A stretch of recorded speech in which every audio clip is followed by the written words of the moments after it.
Hi, everyone. Welcome to another episode of the Spotlight Sessions where we showcase incredible marketers doing incredible marketing. Today, I'm joined by Nik Robbins of BeTop Local and the Crusaders. Super excited to have Nik on the show. Nik is a beast with an incredible track record. So thanks for joining us today, Nik. Absolutely, Chase. Excited to be here, man. All right. So, Nik, you're the co-founder of BeTop Local, which you guys started in 2015, right? Yes. Okay. So in the modern agency world, it's a veteran agency, I would say.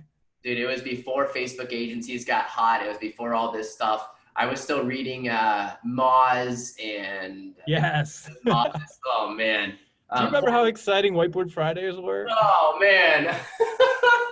Yes, you know what I'm talking about. Man, I can't even remember some of the old boards I was on.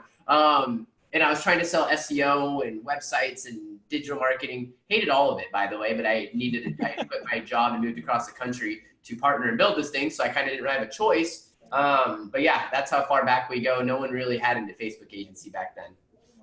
All right, so you guys grew BeTop to be a seven-figure agency, right? You mentioned that you guys have done over 7 million in total revenue in that time. Yeah, 7.5 at this in the last 3.5, 4 years or so. I mean, that in itself is impressive, but I think what most impresses me from what I've seen of BeTop is the testimonials. You guys have tons of video testimonials, which to me, when you see that, it's impossible to not buy in. You know what I mean? And I think you guys did a really good job did you have sort of a regimen of making sure that you were getting testimonials out of people? I want to talk about that. Number one, agencies. This is the biggest thing that I would sell to every agency. It's the most important lesson you'll ever learn. Everything is your fault. And if you don't start taking responsibility for your clients' results and their inability to close the leads, you are going to suffer and have a miserable experience. And I know that because I did that for years. I am really, really good at selling shit. I can bring people on all day.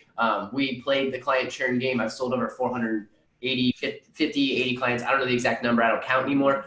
We've lost over 300 of those clients. I know how to lose a client. But until you take full responsibility for your client utilizing your product, you're done. You're never going to get anywhere. And here's something, a saying that we've lived by the last year. And in the last year, we've tripled our client retention. And that is, it's not about your product. It's how people use your product. Doesn't matter how good the leads are. Doesn't matter anything. Look, if you're selling to local businesses, and especially if you're running a Facebook ads agency, this might be a little bit different. It's a little easier to close an SEO lead, a Google ads lead, that type of stuff. But Facebook ads agency specifically, and you think that this guy, this local business owner who's probably running a sub-$1 million business knows how to close a fucking front door, let alone a business lead, you're done. You're out. And so you need to assume that he's going to suck and that he's not going to call the leads and that they're going to be, horrible and they're going to complain. And you need to be prepared for that. You need to learn how to sell them on differently. So that's a whole different tangent I'm going on because I'm just telling to everyone that because it's just, we're going to come back to that, my second point. It's making local business owners hate marketers because marketers are misrepresenting themselves. It's not easy to close a Facebook lead. You have to help coach them on that. And just because they say they're good at closing prospects doesn't mean they're actually good at closing prospects. Yeah. So back to your first point with testimonials. Yes, we've had a shitload of testimonials. We've generated a ton of revenue for our clients. We've had some amazing clients. We've had several clients. We've been with this for 4+ years now. I think that, we could probably do about 60, 70K a month sending out like 5 emails and just be done with it. And not talk to them because we just get the leads, they come in, they crush, and they're with us so long, they're good. And getting testimonials is critical, guys. We actually do have a regimented way of doing that. We're very big and it's important on that because like you said, you saw the testimonials, everyone sees it. It's so important. We live in a buyer's world right now where they can do research on who they want to buy from. And so you got to go get video testimonials. And the best way to do that is to ask. Whenever they're happy, ask them for something.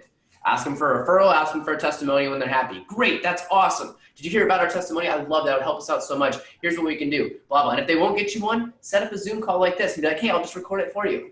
Done. Yeah, exactly. There you go. For you if you ask them. Whenever people are asking, we train our team. Ask for a referral, ask for a testimonial, ask for a Google review. Nice. Yeah, that's a great motto. I love that sort of, and that's something that I think you just forget to do, You're so caught up in the work. When you sense a win, go for the ask. Always. They're not going to just go out and do it. Very rarely is someone just going to randomly send you a testimonial, even if they want to, And this is the same. You have to teach your clients to do this as well, because again, we live in a consumer's market where they can do a lot of research and they can read a lot. They get to choose, and so you got to have those video testimonials. They're so powerful. Yeah, they're so powerful. So let's back up a little bit. I saw a banner, I think on your Facebook, that said, learn how to close 3 to 5 clients every month. And I think that's where a lot of the viewers of this show are at. The early stages of their agency, they would love to be closing 3 to 5 clients a month. And I'm sure this is a big process, but like, are there any quick tips? Like, how do you do that? How do you close 3 to 5 leads a month? 100%. So it depends on whether you have any clients or not, right? And like you said, and if we're going to assume, are we assuming 0 clients? And we can go, I'll give different strategies for 0 clients and 5 clients, because there's actually 2 different strategies there. In 0 clients, if you've never sold anything or anybody before and you're just starting your business, the most important thing you can do is you've got to go to local networking events. You've got to go to a business, a chamber of commerce, a BNI, doesn't matter what it is, okay? Before you start figuring about niche, I'll talk about niche in a second, because niching down is incredibly important, but not when you have never collected money before. When you've never collected money or a credit card before, you need to go get face-to-face with people. You need to go shake some hands. You need to go look them in the eye and talk business with them. Okay, the only reason people go to these chamber events or go to these places is to do more business. And guess what? You are able to provide them with more business. You should be the hottest thing there. And some people don't agree with this. I don't really care. But like, run a paid trial. If you've never sold anything in your life, run a paid trial, run a free trial, give them some results in advance. That's fine. Russell Brunson, I was at Funnel Hacking Live last week, and guess what he said you should do? Run a free fucking trial. Literally said that. So anyone who bashed it, that's fine. We got to over $1 million a year running only free trials. Literally, it's a true story. So anyone says, oh, you shouldn't have to do it, they're just positioning themselves and trying to sell you something. But if you're really brand new, it's okay. You have to learn how to collect a credit card and have a conversation. And you got to start by going to people. Next, what you would want to do, and this is what I love, I think this is really, really important. I love the idea of finding 20 prospects, okay, in your market. So at this point, you choose a niche, right? You don't have to go all in or marry your niche or anything like that. Just choose something. By the way, guys, don't choose chiropractors or dentists. Just don't fucking do it.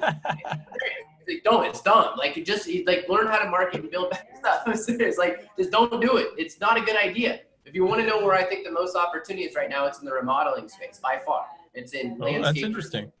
Yeah, landscapers, flooring, bathroom remodels, contracting, that type of stuff. Yes, you need to go learn about the niche, but yeah, that's fine. And then also some very niche medical stuff. So what I would do is go find 20 people. This is actually how I literally got started. Was I actually went to Google and I type in like Chattanooga, Tennessee, and I would type in Chattanooga, Tennessee, blank, my niche, right? And then find like the top 10 people on Google. Because if they're on the front page of Google, they're most likely doing something to get there and spending some type of money, right? And then I put them in a Google sheet and I figure out how to get their email address. You get their email address by using emailhunter.io or whatever. And what I would do is attach their Facebook page, their LinkedIn, and their email address. And I would email each one of these people custom videos using, and there's great tools for this like BombBomb or whatever. Back in the day, I just sent them links to Instapage. And I'm like, hey, I can get you free leads. I can do this. I can get specific customers in your market. So I'd send 20 of those emails out. And then I would actually pick up the phone and call to follow up on those leads. And now this is where 99% of people watching this aren't going to do this. Right. But those of you, that 1% who does follow up and call, you're the ones who are going to make it, right? And so I call to follow up and be like, yo, Mr. Business Owner, or Mr. Front Desk, right? Because they usually pick up. I just saw Mr. Business Owner an email. Can you go double check and make sure you got that email for me? Right? I just want to make sure you got my email. It's the safest cold call of all time, right? Sure. And then you get the email and the video, do the heavy prospecting. Then you know what else I did is every week I would send 20 custom, 20 handwritten notes to every single one of those business owners. Now you want to make sure those business owners are on the front page of Google or advertising in some way. You can find them on Groupon.com as well. You can find them on Money Mailer. You can go after the people who are already advertising. That's really important, right? So that's one thing I would do. And then the third thing I would do, and this is assuming you have a little bit of knowledge of internet marketing, I would go to QuickMail or MailShake. I would go on Fiverr or D7 Lead Finder, scrape an email list, send a cold email to my specific niche. So that's kind of a longer answer. But one thing that you can't not do is if you don't have any business experience, you need to go to business meetings, you need to go shake hands with people. You need to understand and realize that these are just normal human beings trying to make something. And if you're too afraid to do that, you're never going to pick up the phone and call somebody. You're never going to be able to close a deal. So you have to put yourself out of your comfort zone and go do some shit that's scary at first. I was scared. I wore a suit. I was like all timid and shit, you know, do things and it gets better. That's a really interesting point. And I just saw, I forget who just posted it. And they said, you know, when I'm experiencing agency burnout or anything like that, I go hang out with my clients. And that face-to-face, it really all sort of brings it back in of like why you're doing it, the impact you're actually having, you know, the benefit you are providing these businesses. So I think the face-to-face, while it can be super scary in the beginning, it's often a fantastic experience. 100%. And I got a fun surprise for you guys. Everything's super scary. It doesn't get any easier. Just the problems just get bigger. But what's great is it's about who you become. It's not about you being scared in that moment. It's about who you become over time. The shit that I dealt with dated every single day at BeTop, 3 years ago would put me in a coma. You know what I'm saying? But then it was like, it's just another day. Oh, that's cool. We're Totally.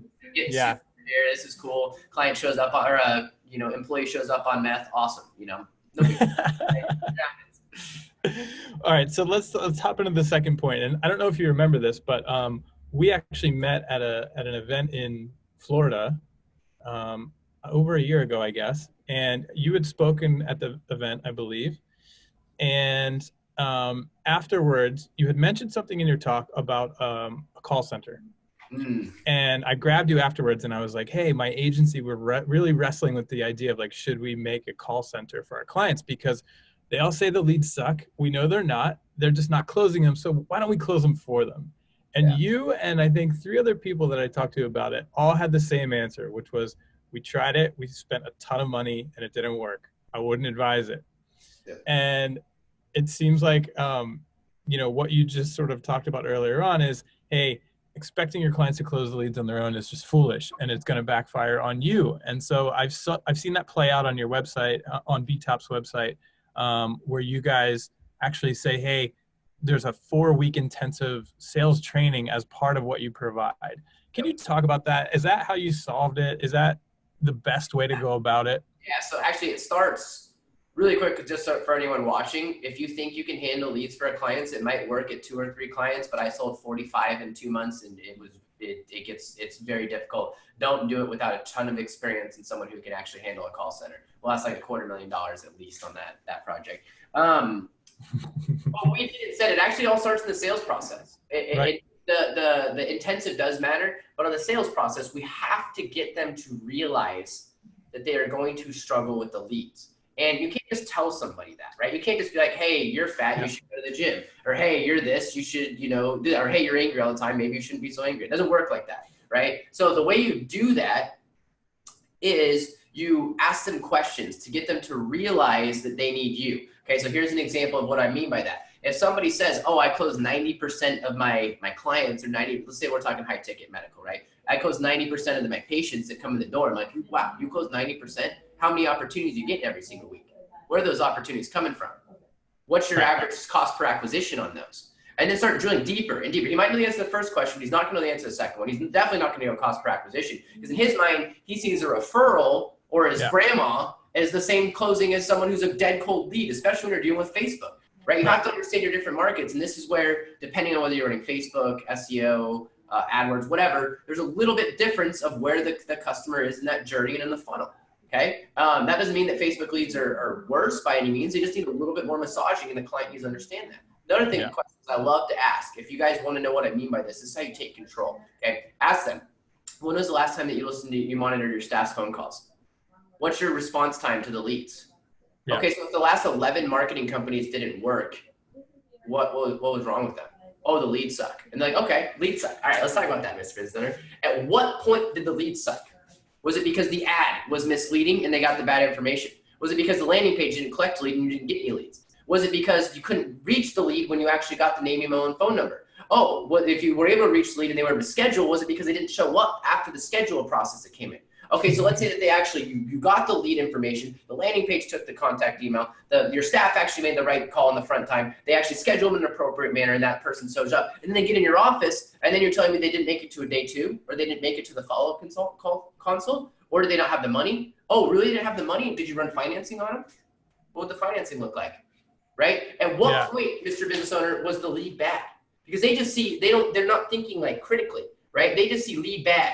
What they don't understand is there's 9 steps to get a lead into close. And I don't care what price point you're looking at. By the way, if anyone cares, it's much easier to sell higher ticket stuff.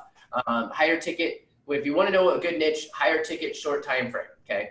Mortgage and realtors are the worst. I know some great mortgage agency owners, actually. I just got off a call, one of them in my mastermind. It's an amazing mortgage agency guy, but he's worked really hard for a long time to get there. So you got to challenge these guys on these things. right? Because what happens, what most marketers do, especially when you're young, is like, oh, I'll get you a bunch of leads and people are going to show up and it's going to be great and all this stuff. And then like you can, oh, if we get you 20 leads and you close to 15% of them, you're going to make 10 grand. And no one's talking about the work that needs to get done. Because what these guys need to understand as business owners, and what you need to understand and what you're trying to create with them, is you are literally trying to help them create a license to print money. And that's not easy.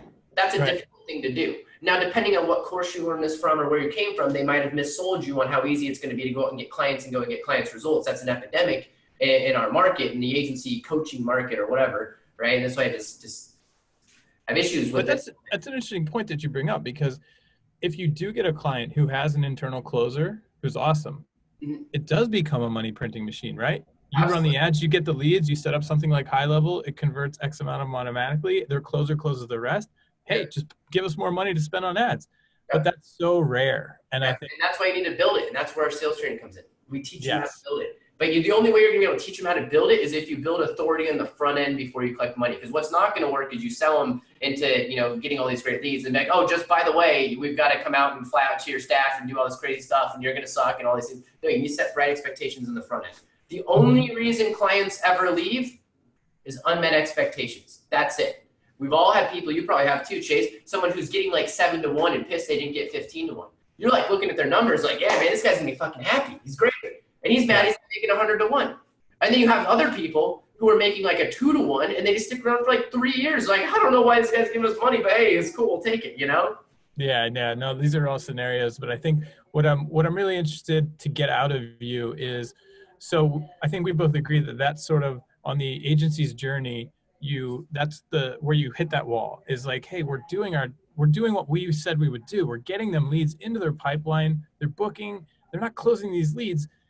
And so the sales training, how can you as a young agency owner learn enough to build a sales training program for a niche? Is that even possible? I mean, do you teach people to go find people that can help with that? Or like, I guess that's what I think people could really benefit from, is like, well, I'm new to this niche. How do I know enough to build a sales training on it? But you're going to have to address that problem at some point, right? 100%. So there's quite a few ways to go about that. Number one, the fear of learning a sales process in a niche and thinking that just because you don't have experience in the niche, it's a fear that's only in your own mind. And it's normal to have. I had it before I went and coached. I went and coached like 12 of our doctors a year ago. I literally called them up. I'm like, hey, you can't close. Can I coach you? I sold them a little bit on it, right? And I coached them one-on-one. And as I was having these conversations, any fear I had of these guys having any idea about what they were doing just was gone, because I'm like, well, they have no fucking clue what's going on. And I know this in every day you're talking with people, none. So if you have a basic sales understanding, that's the first step that you need, which, by the way, I highly recommend everyone get some sort of understanding of sales. I don't really care whether you hate it or not. You better find a damn good partner who you trust with your life, who's going to run it, or you better learn how to do it, or else you're going to be struggling at certain points. But the other great thing is getting consultants, getting other people in. Now, I don't suggest this normally until you've got 20 plus clients. At first, you just need to teach them to answer and call the phone. That's going to be enough, right? You don't need to necessarily be able to coach the medical provider on how to run a report of findings. Like, that can come later. You've got to start with small steps. But first, what you have to be able to do, and there's no excuse for not, is being able to get them proper etiquette to pick up the phone, answer the phone, and track those phone calls using something like HighLevel, where you've got all the conversations in there, which is great, by the way. It's amazing. You can see the lead response times. It's all right there. And you just want to go show it to the client and be like, hey, they didn't call anything. They didn't do anything. You can't lie about it. That's a key point. If you monitor that stuff, when you do start to hear this, oh, the leads suck or whatever, it's like, well, let's take a look. I listened to the calls and 50 came in and 20 of them were unanswered during business hours. How are we going to address that? So I'm going to give a huge piece of advice right now that will help everyone at least get a couple extra months out of their clients, which is the difference between being very profitable and not, is assume they're going to suck and secret shop the first 2 weeks or twice in the first week. Just assume and catch them right at their own game, and make sure you have a call with them by week 2 of the leads coming in, letting them know all the evidence is what they're not doing. And then if you give them all the evidence and you also told them on the sales process they're going to struggle, then they're going to give you more time. Like, damn, this guy's right. He's good. Now, if you wait and you don't tell them that they're going to suck, if you sell them saying this is going to be huge hope and dreams, and then you just wait till the second week, you're going to call with them, then you're screwed. So get in front of it. Be as proactive as you humanly can. And don't just assume because leads are coming in and you're not hearing from a client, things are good. Because you're going to get a call one day and be like, yo, all the leads suck and I didn't make any money. I want my money back. Or I'm not coming back next month. Right? Or even worse, just sending an invoice without talking to somebody, having a renewal call when you first get started. Those first 2, 4, 6, 8 weeks, 12 weeks, most important time by far in a relationship. That's a great point. Because if you do get ahead of it, then the business owner feels like this person's going to help my business grow. It changes the authority. You have to be able to build authority. Now, the one last piece on like, oh, I don't know my niche. You got to fall in love with your niche. Like after you get your first 3 or 5 clients, you got to pick one niche, one service, one offer, and go all in. That's, in my opinion, that's how agencies are going to be. I think I think that non-niched agencies are going to become obsolete in the next few years. You're going to have some big VC-backed patient pop type stuff and whatever, big aggregators. But for our purposes, the non-VC stuff, I think that you have to go niche. You have to, they're going to become obsolete if you don't go this direction. And so you have to learn about it. You have to ask questions. If people are doing good, ask them what makes them different. People love to talk about themselves. I went around and started interviewing our 7-figure doctors. What makes you so different? Oh, how does Becky answer the phone? Oh, cool. Little did I know, it's like, okay, this is how Becky answers the phone in a 7-figure practice, right? And then boom, and I just passed it around. They just need to go search out and find the knowledge. You know, we get in our own way. We can't figure this out. I don't have this. I don't have that. And like bullshit. Like go figure it out. Like it's your job now, you know? That comes back to your previous point. If you secret shop, you'll come across people doing it really well. Yep. And then you take that and you teach it to your other clients. Boom. Secret shop. Yeah. And just listen to the leads of the clients who are coming back and see they're getting 10 to 1, especially when you got something like HighLevel, right? You can literally see what they're doing. Like, okay, great. This is a great script. You don't have to make the script up yourself, right? I have to get a couple, but it's so much easier when you're niche down, 100% niche down, and you don't veer outside your lane. Yeah, that's some good stuff, Nick. Appreciate that. All right, point number 3. You're actually at a transitional point in your journey. You're transitioning out of BeTop into a new world. And I saw Alex Schlinsky, who I interviewed not too long ago, who was fantastic, just put up a post that referenced you as a master motivator with stunning discipline. And I think this sort of aligns with where you're heading, right? Yeah, absolutely. Let's talk about this. Yeah, absolutely. So I recently did share a majority of my shares of BeTop to my business partner. It was a very, we agreed upon the deal. We kind of knew it was coming for a few months, 6 months or so. I'm still a minority owner, but I'm a silent partner. I don't really get involved day to day. Me and him still talk all the time. He's been one of my best friends for like 20 years. But that got done 4 or 5 months ago. So definitely transitioning. Right now I've got, a small tight-knit group of agency owners that I'm working on coaching that we did a 6-month mastermind in. And I've got the Crusaders group, which has traditionally been about agency owners. And one thing that I've always said is, hey, I've run an agency, come learn from me. But the Crusaders is shifting a little bit to some things that I've noticed after coaching hundreds of other agency owners to get massive results and really coaching this high-level group of entrepreneurs in my mastermind. And I'm going to be focusing way more on working with the overwhelmed, lack of focus, lack of energy entrepreneur and showing you guys and showing people, right, how to take their lives back, how to get focused, how to increase their energy levels, and how to not be like this, okay, let me take a step back. Most people, and you guys can probably relate to this, live this life where when we're at work, we're distracted by Slack and text messages and emails and Instagram and this and that. And then we're at home with our family or our friends or our girlfriends or our husbands or whatever, our significant others or our kids. Then we're worried about what we didn't get done at work. We're living in this like neurotic freak of like, distracted during work and distracted at home and looking at everyone else. And then like, oh, he's closing deals and I'm not closing deals. What's wrong with me? And living all these stories inside of our head. And that is just crushing and killing our energy levels and our productivity levels. Right. So one thing I'm huge on, because I was told a long time ago, I have ADD, or fuck that means, is how to create tools and have ways of focusing, building up energy through lifestyle habits, all that type of stuff. And then Crusaders is also still going to focus on my real passion, which is neuroscience, marketing, and sales. I love selling stuff, marketing, all that stuff. So it's going to go a little bit broader. I still obviously know a ton about agencies and agency owners, and I coach a group of some of them have 7 figures, some of them are on their way to 7 figures in my coaching group. Then obviously I'm still a silent partner with the other one, but it's going to be much more focused on execution, how to become an executor. That's really the quickest way I can name it up in one thing, how to become an executor and then fucking dominate your business through marketing and sales and your brand. So this is something that's always been a part. It sounds like you've always been high energy. And I mean, talking to you, I think Alex is right. You can't help but be like sort of pumped up. But have you always been sort of super confident, and was there like a shift? Was there a point where something happened and you were like, you know what, this isn't how it's supposed to be? 100%, man. So about a decade ago, I was in and out of jails, and I failed out of college, and I got a DUI. And there were times where I was buying, ecstasy from crack houses in Reno, Nevada, where I went to school, drinking every day, drugs, alcohol, all that good stuff. I was given a book by a guy named Eckhart Tolle. Some of you guys might know him, or Eckhart Tolle, depending on how you pronounce the last name, called A New Earth. And that was one of the first introductions into the realm of personal development for me. And then I was given Awaken the Giant Within from Tony Robbins, who's one of my all-time dudes I've learned the most from. And I've just been on this journey of personal development ever since then.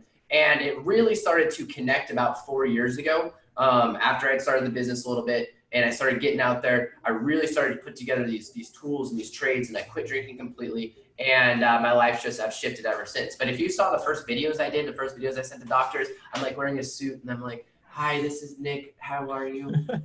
Everything is an expansion, bro. You don't just get good at things right away, right? And I'm still trying to get better at things. And then recently I've made major shifts in the last even year and a half to the way that I operate in my day-to-day lifestyle and my day-to-day habits, and how, my meditation and my daily rituals and routines that have completely changed my life. And I've been sharing them with people inside the mastermind and close to me, and their lives are being shared as well. And I feel like it's not spoken about enough in the entrepreneur community, the feeling of overwhelm, the feeling of envy, the feeling of even depression, tired, lethargy, clients, and especially for agency owners. Like, my hair is gray because of from agency owners. I get it. You know what I'm saying? Like, it's a world that it's an industry that never sleeps, right? Client services, you're always on call. So it can be, there's a lot of anxiety that comes with that.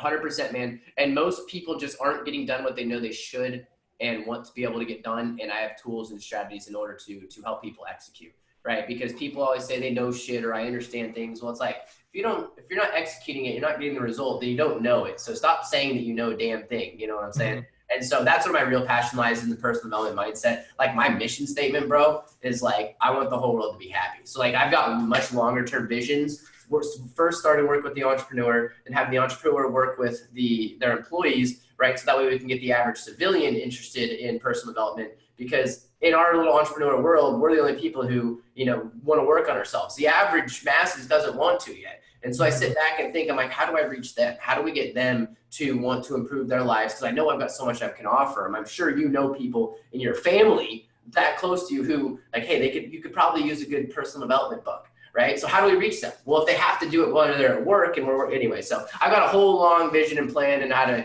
get down and eventually. Really interesting, yeah. In order to change the world. Like, my real long time goal is to tear down education, bro. I'm so fucking mad at traditional education. I wasted so much time and money and energy and effort going to these schools. I went to 2 universities and 6 community colleges across 3 states. I have a lot of experience, a lot of different schools. And let's just say that I have a bone to pick with what they teach over there and how that shit is ran. Wow. That's really exciting. So if I'm watching this video and I'm like, this sounds fantastic, where do I go? Do I go to Krusaders? Where's the mastermind? Yeah, so right now the best places, there's 2 places. Number one, on Facebook is it's a Facebook group called 7-Figure Krusader Nation. That's Krusader with a K, Nation. I think it's agency, sales, something or other as well. But if you just type 7-Figure Krusader Nation, and add me on Facebook too. And then on Instagram at Nik, N-I-K-D Robbins. I'm always sharing stories and things like that on Instagram. I'm about to be sharing a lot more content as well. Since I've moved out of some of the parts of my agency, I've got a lot of content I'm going to be putting out there and working on. Nice. That's awesome. Well, thanks again so much for doing this. It sounds like you've got a lot of exciting stuff going on, and I love I love the idea of the impact it's going to have on our industry. 100%. And there's one last thing that I want to share that I just remembered, that I just thought about. If you don't see it in the 7-Figure group right now, if you guys are interested, I have something where you can actually buy a sales process for $27 from me. And it literally goes through a process. I used to charge $1,500 up to $10,000 to learn. Again, because I'm so frustrated with how I'm frustrated, and I feel for all the agency owners who are losing clients. If you want to learn more about how to actually take control of a client, take control of a conversation, what questions to ask, as well as how to run your demo and pitch in order to keep clients for the long term and get them on the right side, I've got an amazing offer on that. It's going to be sticking around simply because I want everyone to have it, because I know the pain that everyone went through. So I wanted to mention that as well. If you go to the 7-Figure Krusader group, you can see it there. You can just PM me or whatever, and I want to give that to you guys because it's a complete game changer. Awesome. Thanks. All All right. right. Well, thanks for joining us, Nick. We will see you guys on the next episode. Let's go. Later, guys. Let's go code some shit. Wow, that was awesome.